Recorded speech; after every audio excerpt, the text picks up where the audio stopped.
Was there. So in 2009 I finally reverted to Islam. I did change my name for two reasons. One, I wasn't too fond of my original name, but also I wanted something with a bit more meaning. So I chose the name Maya, as originally called Rob, and I took my shahada through tears of joy. We were all crying, it was so emotional, and it was an experience that I wasn't expecting. We went, and at first we were told to go to the study room, and I would take my shahada there with the imam. I wanted to do it properly. I didn't want to do it just with two witnesses, which is all the requirement. I wanted to do it in the mosque, let everyone know, get a certificate, I'm Muslim. I found the answers. So we went, and the imam sat me down. He started asking me strange questions. Why do you want to become Muslim? Is someone forcing you? Do you want to do it? And I'm like, yeah, that's why I'm came. Please just let me take my shahada. So he just obviously wanted to make sure I knew what Islam is, I knew what being Muslim meant. And where my journey into Islam began was in 2005, I started working in a call centre. And in that call centre it was predominantly Pakistani people that were in there that were Muslims. And they were not crazy. They were not anything that I had imagined, that the media had portrayed. And in actual fact, they became my best friends. And this is the first time I felt I had real, true friendship, where these people really cared for me, I really cared for them. And there was a group of us. So there was Saima, there was Shakila, there was Talib, Nabil and Atif. And it was us lot together, and I would just, initially it was just, I was interacting with them, and we would just do normal things, go to the cinema, we would go out for meals. But one thing that stood out to me was the fact that what they done was very respectful. They had a lot of respect for themselves. They wanted to have a good image. There was a lot of things they wouldn't do. So they wouldn't come out clubbing with me. You know, once I had a birthday, I invited them and they declined, and I couldn't understand why. So slowly, it was just their behaviours, their mannerisms that introduced me to Islam. And then that day, after I prayed, it was the Jummah Friday prayer. So we went and we prayed, and I remember feeling so nervous because of all the things I had learned. I didn't know how to pray Jummah. So I was standing there and my nerves, and I started to forget the prayers and the recitation that I'd learned. So I'm copying my friend, and I'm like, am I allowed to be looking at her at the corner of my eye? And we prayed. And that day was very emotional. The imam gave a speech, and he was saying how there was a birth. That was me, which I found out later because I'm a revert to Islam. I'm a newborn in the eyes of Allah. There was also a marriage and a death. And that whole time that I learned a lot more about what hijab is, what is the purpose of it.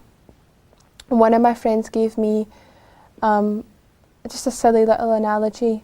They said, I've got two sweets, one covered, one uncovered, and I dropped them on the floor. Which one would you eat? Which one would you take? They goes, I said, the one with the cover, of course. And they said, well, that's how we view our women in Islam. They are the most precious thing to us. Of course, we would want them to be covered. And this is not something that I was being told is what men want, but this is what Allah wants. This is our protection. This is our safety. And I didn't want to go out without it. For me, I loved hijab by this point. I'd found a love for hijab. I'd found a love for covering. I understood the reasons behind it. And I wanted to fulfill that obligation to Allah. But I was scared to tell my mum. So I was standing in the kitchen and I was ironing my hijab, and I tell her I'll wear hijab now. And she got very angry and she was crying, and it was so painful for me, and she's saying this is oppression. And at this point I'm not eloquent, I can't explain to her. I have the knowledge, but to give it to her, I don't know where to start. I don't know the right place. And I'm just shouting back, no, it's not. So I remember walking out of the house and going to my back garden, and I was in floods of tears and I was crying my heart out. And I phoned Zara, who had now become my Islamic teacher, mashallah, she's very good. and I'm crying to her, and I said to her, Zara, I have to take it off, I can't do this anymore. And she gave me so much comfort and so much love and so much strength. She said to me, Allah will never give you a test that you cannot bear. There will never be something in your life that you cannot overcome. It is there for a reason. So I found a lot of comfort in her words, and I put it on and I wore it and I left the house.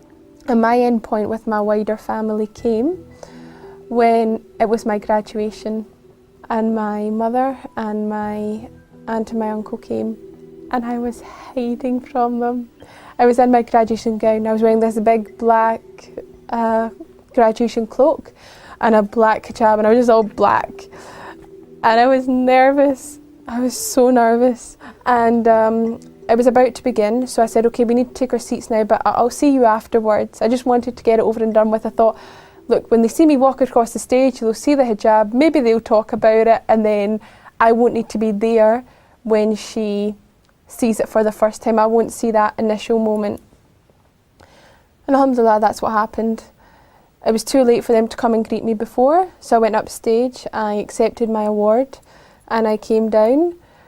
And I could see in their faces that they had some apprehension. They were shocked, but they accepted it. My grandfather's not a man of many words. So when I went to see him, he'd been informed, I believe, by my family that I was Muslim and that I covered. And we've never spoken about it, me and my grandfather. And what he done, he says to me, all of your grandmother's scarves are upstairs in the bottom drawer, and I've looked them all out, and they're all there for you, you know, for your. And he wouldn't say anything, he just went, for your. And that's when I knew that through that trial, through that, for me that was a very hardship, that there was light at the end of the tunnel, if you want to call it that. There was peace at the end for me, and that my family accepted the hijab, and that now they understand the reasons behind it. And you guys don't know this as you're recording it, but I've wanted to wear a abaya for a long time. I've wanted to put on the proper covering, and I've been too nervous.